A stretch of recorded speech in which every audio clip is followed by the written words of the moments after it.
The Alien franchise is about to get a major twist, and it could change everything we know.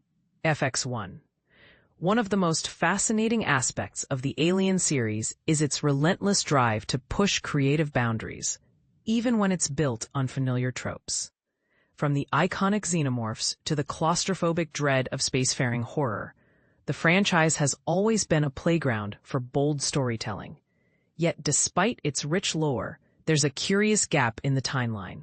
For over 2 decades, all the major projects have focused on events before or immediately after the original 1979 film.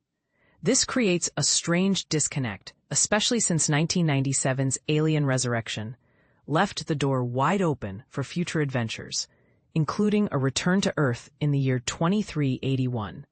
But here's where it gets controversial.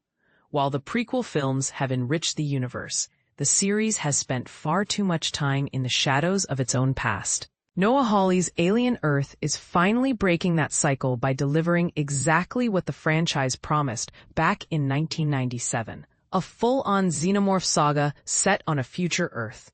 The show drops us in 2120, just 2 years before the original Alien, but it doesn't feel like a strict retelling of the past.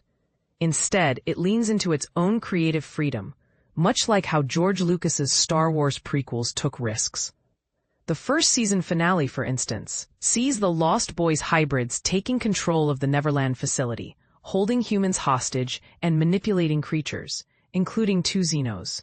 Given Hawley's track record and the show's loose handling of lore, it's not impossible that Earth could become both a prequel and a sequel, a rare feat for a franchise that's often stuck in a loop.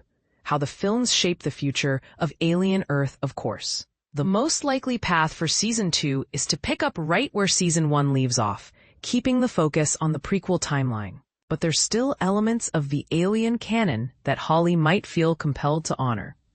Take Weyland-Yutani, the corporate entity obsessed with acquiring xenomorphs. If Boy Cavalier and Yutani's rivalry continues, it's unlikely the latter will ever get their hands on a live xeno specimen, especially since they're already hunting one in Neverland. Plus, the show's dark twist on corporate greed feels like a natural evolution of the franchise's themes. But here's the thing. If the Xenos or other alien threats ever spread globally, it would make little sense for Weyland-Yutani to invest so heavily in retrieving a xenomorph's body from the Nostromo. And why would Earth's Gateway Station be so dismissive of Ripley's story in 2179? The answer lies in the show's commitment to staying true to its own logic, even if it means keeping the monsters contained. Could there be a time jump in Alien Earth?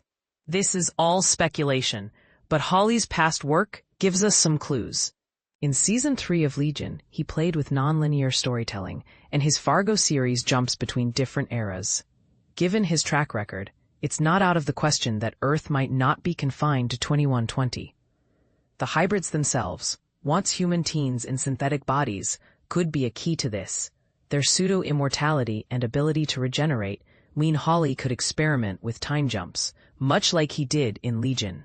If the show moves forward to a post-Alien, post-Romulus, or even post-Resurrection era, it would be a bold departure from the franchise's usual rhythm. But here's the catch. Even if the timeline shifts, we probably won't see Sigourney Weaver's Ellen Ripley again, unless Hawley is willing to take a big risk. Still, never say never, because the Alien series has always been about surprise.